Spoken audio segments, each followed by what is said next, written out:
Hey everybody, how's it going? And welcome to another MAMJ Let's Play of Sound of Drop. Fall into Poison. When we left off, there's heads floating in the jellyfish tanks, because that's lovely. So I have the choice of either going back or moving forward. Now, both times that I've chosen to go back, I've died. So I'm gonna move forward and watch it kill me. Watch, it's gonna kill me, and it's gonna be the one time I'm supposed to go back. My resolution can no longer be shaken. Even if I go back, I don't know if it will be safe. In that case, I'll have to choose the way with even a small chance. Unable to tell whether I'm floating or standing, I frantically move my arms and legs. The faces are closing in, but even as I look up, I'm not afraid. Persuading myself, I move forward a bit. Even if there's no feeling left in my legs, I get the feeling that I am actually drawing closer to the door. Just a little more.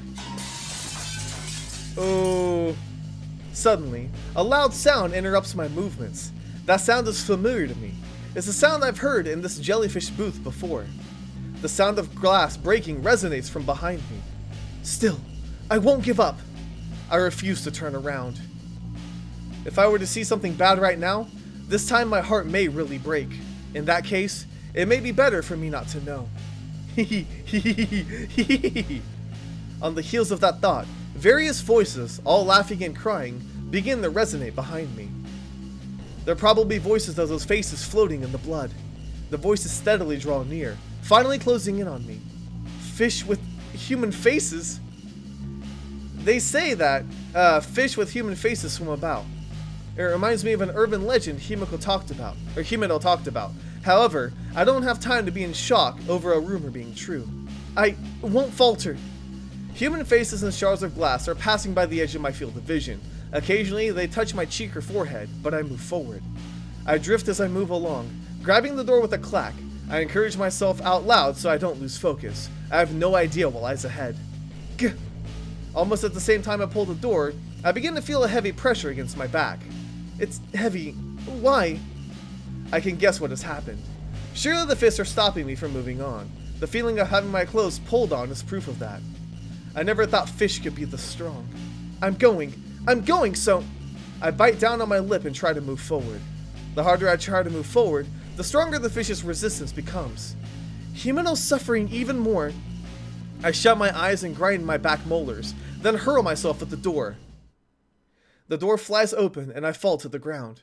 Even so, I muster up my strength and shut the door. There's no longer any pressure against my back. Did we do it? Huh? Beyond the door is not the Fish of the World booth. It's dark and narrow, similar to the staff passageway I passed before.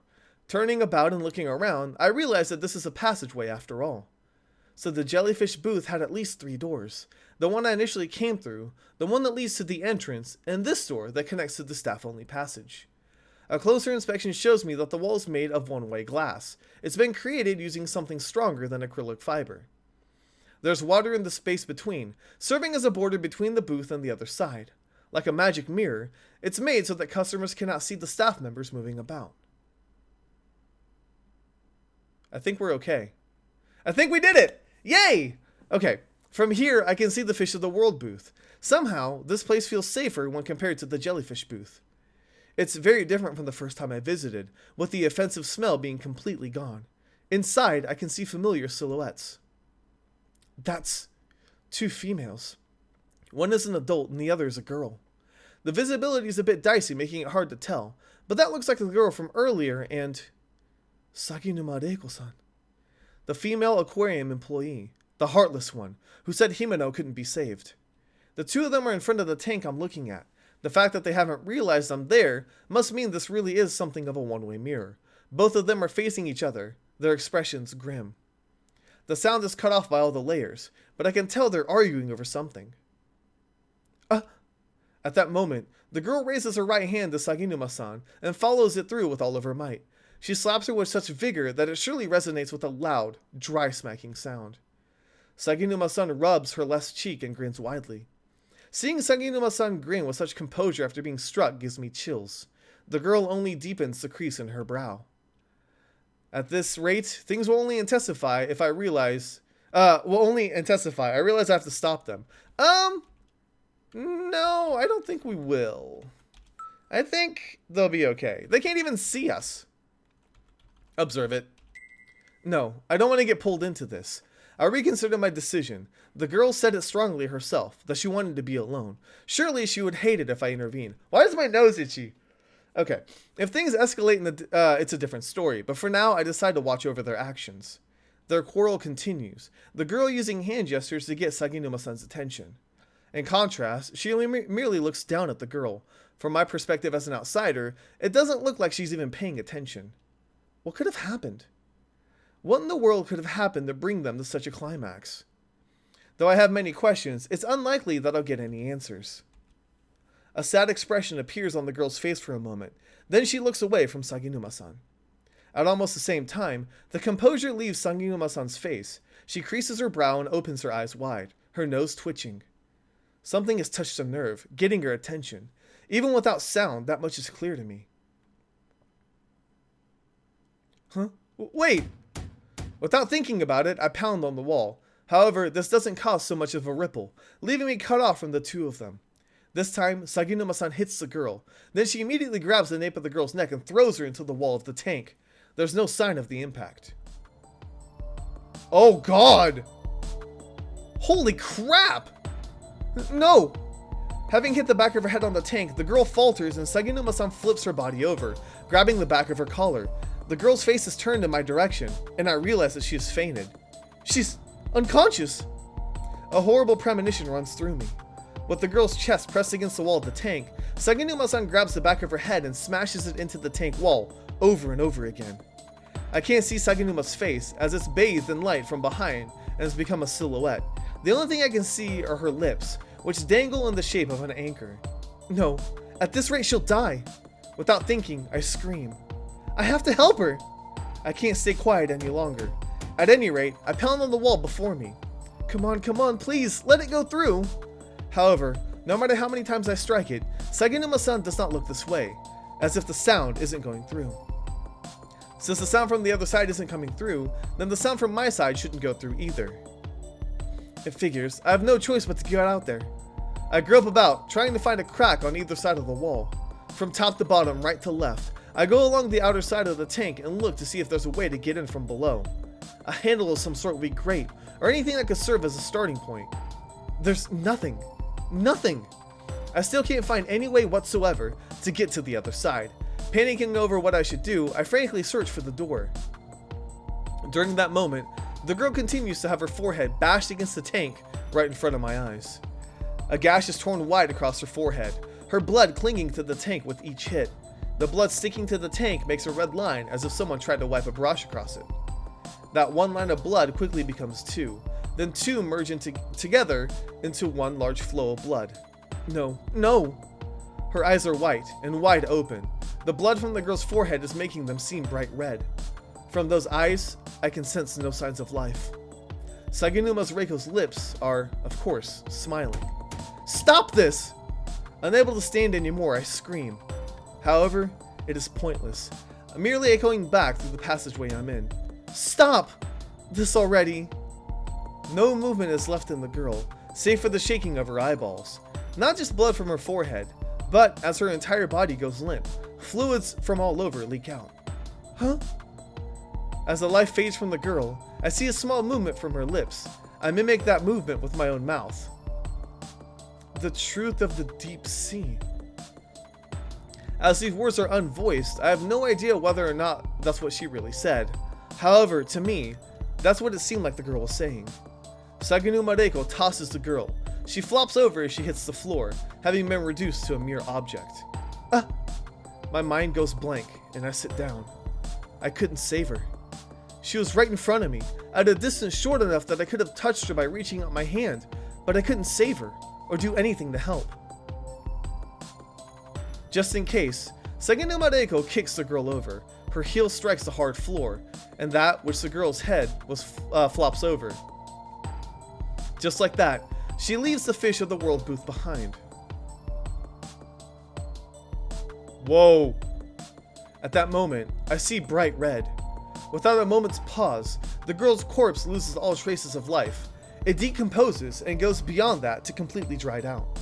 Some new phenomenon is starting. but I can't stand up as I am right now. I'm powerless. I can't do anything. Something hot wells up behind my eyes. No, I don't want this. I don't want Himeno to die like this. But the image of that girl's expression as she was on the verge of death is scorched into my mind. So hollow, yet so desperate. Her face burning up with rage. That face keeps appearing within my bright red vision. The deep sea. The truth. Just before the flame of life was extinguished, I think those were the words the girl left me. Then, what? I don't want to just sit here brooding like this. Big sister? Huh? That voice just now. Even though it feels easier to break down and cry, hearing the voice of my little sister from somewhere brings me back. That was Mari's voice. Big sister, come this way. Mari, where are you? This way. Over here. Where? Where? I said this way. Over here. It's Mari. Mari's voice. It really is, but from where? Before I realize it, I'm on my feet. Mari's voice echoes about the room like an announcement from a loudspeaker, but I can't find the source. I don't want to lose sight of this one strand of hope that has filled the hole left by my feelings of anxiety. Let's go. I cannot forget that girl's death. Stricken with grief and near the breaking point, I hold myself together. Thanks to Mari. I wonder if we could have saved her. Or if she was supposed to die. This is... Recklessly coming out of the passageway, I ended up right where the tunnel tank lets out. Big sister! Big sister, this way! Mari, is that you? I slowly turn in the direction the voice is coming from. Exiting the tunnel tank, I see a wide wall before me. In front of it stands a girl wearing winter clothes. It's the same place I saw Mari the first time. Geez, big sister, did you get lost? Mari, I'm glad. Mari, are you really here? Really here? I'm right here. The same color hair as mine. The same color eyes. We were often mistaken for twins. With the silhouette of a doll, she's wearing that warm-looking overcoat. Mari's right here, looking just as she did that day. Mari, why are you here? Did you forget? Geez, you meanie. We came together to the aquarium. There's no way I could forget. None at all. It's just, why? Why did you disappear? You're the one who got lost. I'm here. I've been here all along. Mari. Without hesitation, I embrace Mari. She must have caught a chill, as her body is cold to the touch. Big sister, what's wrong? This is embarrassing. It's fine, Mari. We're finally together again. Jeez, big sister, you're such a crybaby. That's right. I'm crying. After Mari points it out, I realize my cheeks are covered with tears. Just as I'm about to stop, I cry again. Okay, let's go, big sister. Mari says this in a cheerful voice as she pats my head. It's a strange feeling, having my little sister rub my head, but not a bad one. I feel my head being enveloped in the soft feeling as I'm floating. Go? Where? We'll go somewhere higher up, together, you and I. Somewhere higher up? Higher, softer. That place is eternity. Eternity? Grinning ear to ear, Mari points her right index finger towards the ceiling. The feeling that I've begun floating upwards grows even stronger. Yes, there's nothing, yet everything there. It's really fun, very soft, and a place we can almost be. A world of happiness. This seems bad. Very, very bad. Because either she's going to kill us, or I have a feeling Mayu's going to forget about Himeno, and I don't want her to forget about Himeno. Happiness. I don't really understand what Mari's trying to say. But if it's happiness, that might be okay. The fact that I'm able to reunite with Mari like this makes me extremely happy. My thoughts melt together in happiness at being with Mari. I smell something sweet, with a hint of lemon. If that's what the world will be like, we'll surely be happy. Let's go together, big sister. Mari, don't get lost anymore. Okay. Mari reaches her hand out for me. I sit upright and reach for Mari's outstretched hand. I hear the sound of something falling down with a clatter. Oh God!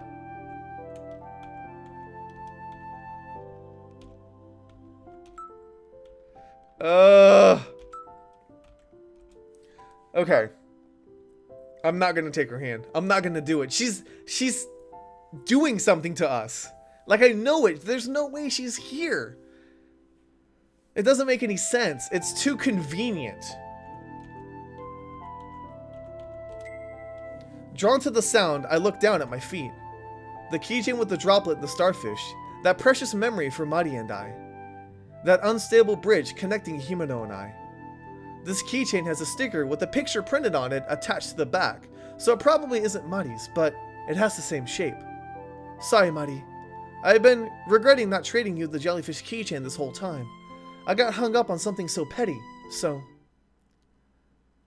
No, that whole thing, it doesn't matter. Huh?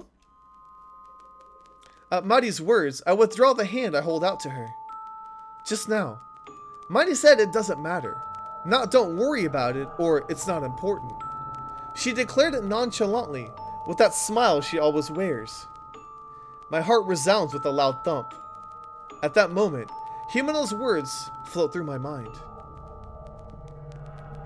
For argument's sake, even if this mighty girl is here, she would have grown in 5 years and her clothes wouldn't be the same. It's summer, so she wouldn't be wearing a coat. Moreover, all of a sudden, the floating sensation disappears, and instead, I feel the impact of falling to the ground. In reality, I'd been sitting, so my fall was more like tipping over. This isn't right.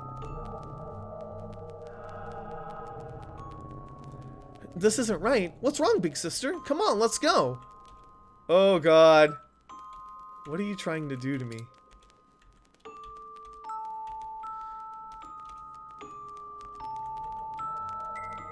Himeno's words vividly rush through my mind. Surely Himeno has saved me, because now I can clearly see the form of that thing before me. You're not Mari. No matter what, Mari was never the type of girl to just say it doesn't matter. Not to mention that the keychain had been so important to us. I can't see her declaring something like that doesn't matter. What are you saying, big sister? I'm Mari. I'm Mari. When Mari refers to herself as I, she always drags it out. As I get up, I announce this to that thing before me. I'm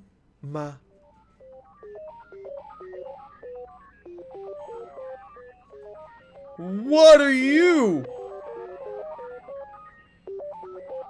The girl's body begins to become blurry, like a staticky image. I realize that I can no longer look directly at her. I knew it. You're not Mari after all. Mari is probably the fitting term here. The thing that had been Mari up until a short time ago begins to melt, transfiguring itself from one clump into countless fish. The fish begin swimming in the air without water. This pattern of behavior is bad. If I get caught up in this bizarre phenomenon, then I'm sure to drown in this place with nothing. I have to get away. As I mumble this, I search for a door. If I can go through a door, I should be able to escape the phenomenon in front of me. Mari. Saying I wouldn't regret leaving them is a lie. But that thing, it isn't Mari. It's just an aggregation of fish. I can't be deceived by them and lose sight of my precious goal. I was so naive. Fine.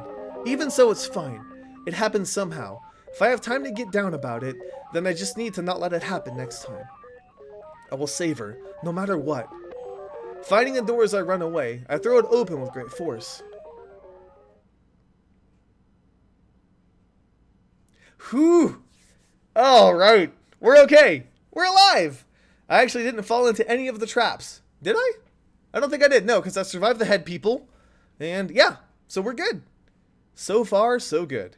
I mean, the girl died, but you know.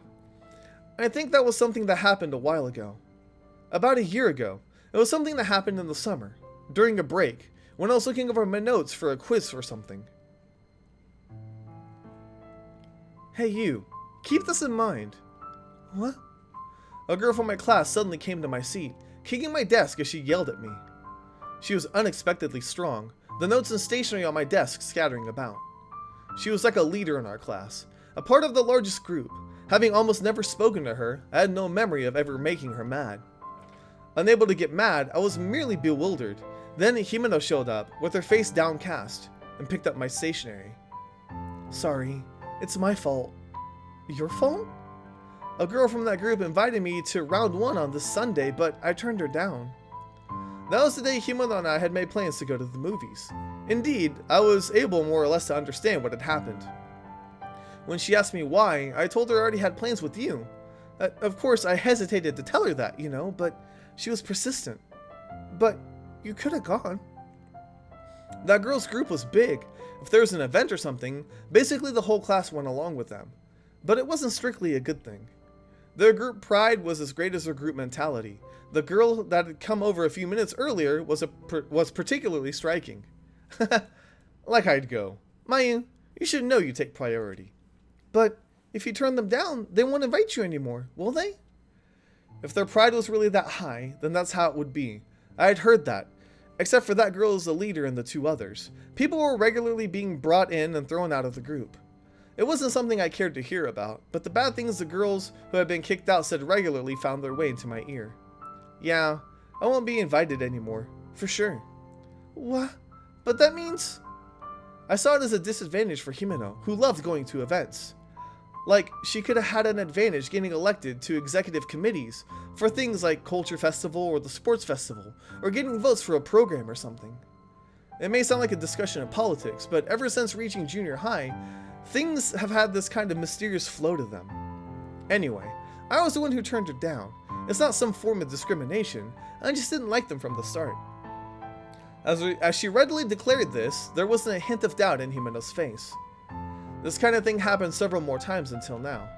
Cheerful and fun to be with, beautiful Himeno was also popular with our classmates. Since I was always with her, there were plenty of instances of jealousy. But from what I saw, Himeno didn't discriminate against anyone or try to butter them up, just like with the girl from that group. As I often ask Himeno, why are you friends with me? Is that really something you need to ask? More importantly, it's not like I'm being your friend as some kind of favor. I'm your friend because it's fun, okay? Every time I asked, Himeno laughed it off. I really loved the smile she gave me at those times.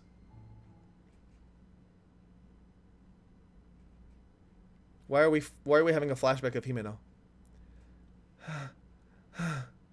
Once again, I've entered a passageway behind the tanks. I thought it would get me to the Fish of the World booth, but I was probably led astray while I was out of it. Anyway, I should get going. If another something borrows Mighty's form and attacks me like earlier, I don't know if I could defend myself against it. Safe no longer means anything, so I should speed through the passageway. Upon looking at the map, I see there appears to be a room at the end of the passage. Just as I expected, there are 3 doors before me. Oh god, I have no choice but to take them one by one. The first being... Ooh, which one should we take?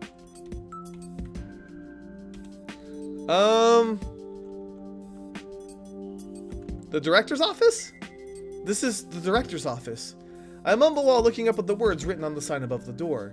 This door appearance differs greatly from the doors of the storeroom and the reference room, with red ornaments decorating it. Even if there had been no sign, I would have known this room belonged to someone important on first glance. The atmosphere from out here seems to have a heavy air to it. It's as if I'm standing before a door of a school principal. If I don't go in and see, I really won't learn anything just staring in from out here. The obvious truth is that I already possess the courage to go through with this. Keeping an eye out for any phenomena while coming through the door, I push on the heavy door. The door makes a scuffing sound on the floor as I open it. Okay. Please excuse my intrusion. It's not as if anyone would be in here, but without thinking, the words come out. An elegant desk and chairs are situated at the center of the director's office, and bookshelves run along the walls without a gap in between. The main wall, when looking from the entrance, is a giant tank, made of translucent acrylic material. No one can argue that this room isn't also one of the aquarium's displays. The room is perfectly in order, giving me a sense of who the director is from the way their desk is. More than just neurotic, they don't seem to have left even one speck of dust. There doesn't seem to be anything particularly strange, does there? Just as I mutter this, I notice a map on top of the desk. In this neat and tidy room, only the top of the desk appears to be a work in progress. After moving aside of books that seems to be used as a weight, I find a map of the aquarium. This one's different from the one I picked up back at the stage. The design seems older and the publication date is from 5 years ago. 5 years ago. It's not as if I can ignore that number. It's when everything started for Mountain Aquarium, and for me. Inside the map, I discovered one defining difference. The deep sea fish booth. That place was closed down 5 years ago. It's recorded on this map. Could this be? It seems that the deep sea booth was just after coming out of this tunnel. However, it's strange. I've been to that area several times, but there's only a long wall. There's no trace of anything else. It seems that when it was closed down, they filled in the wall. It wasn't like this from the start. Questions rise within me as I consider this. If where I am now is 5 years in the past, then I should be able to get to that deep sea fish booth. Huh, this line. As I repeatedly look over the map, I spot one red line. The line extends from the deep sea fish booth all the way up to a circle at the top of the map where there's nothing else. The staff passageway connects to the deep sea fish booth. My idea seemingly confirmed, I nod without realizing it. The deep sea fish booth is the only place in this aquarium I haven't seen yet. Surely, Mountain Aquarium's secrets will be there. Just a little further and I can finally reach it. As I trace my finger along the map, I mentally position the booths in the aquarium on it. Come out of the tunnel tank and turn right, and the Fish of the World booth should be there. Go in a straight line immediately after turning left at the passageway behind that, then take another left and there's the director's office. In other words, if going straight through as the map says, this office is just past the tunnel tank, and between the tunnel tank and the director's office is situated the deep sea fish booth. So then this room with the red circle is here? The director's office is directly connected to the deep sea fish booth. Since there's nothing written on the map's blank spaces save for the red circle, I think it's safe to say it's the room I'm in right now. I stop looking at the map and begin to glance around the room, but there's nothing but bookshelves along the wall, even though there should be something leading to the deep sea fish booth. The tank.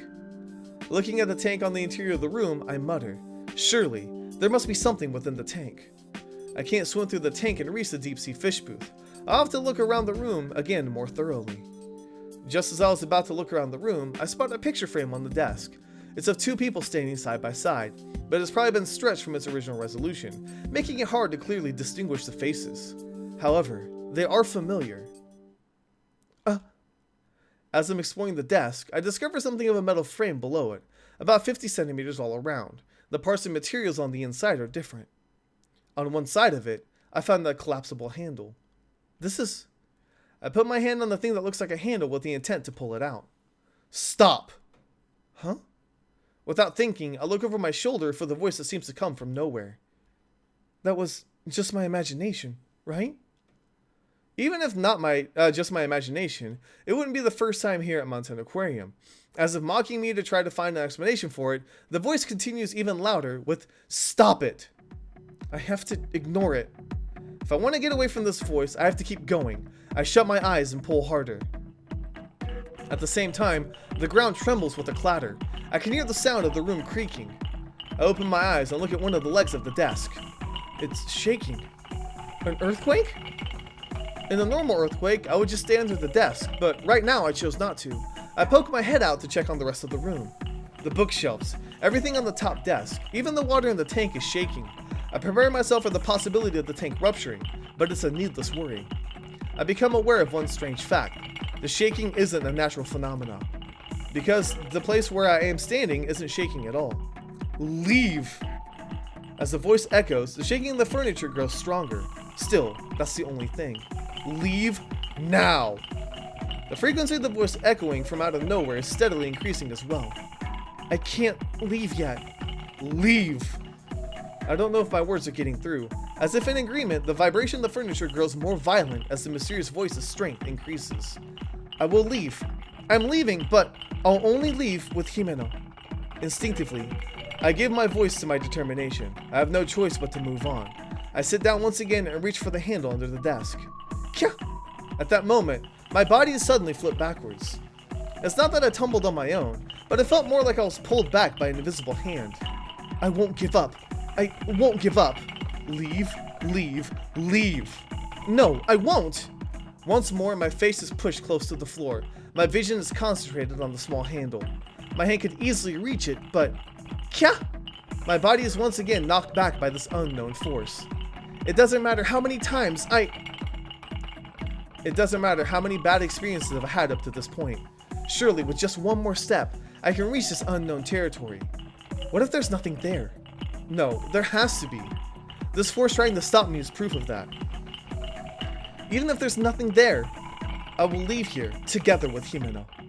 I'm no longer the me who knew nothing. Even if I have to drag Himeno behind me, I will find a safe way out and leave this place, no matter what. So I absolutely must keep going. At that moment, there's a pulsation. This isn't my heartbeat, but the entire room pulsating with a loud thump. What?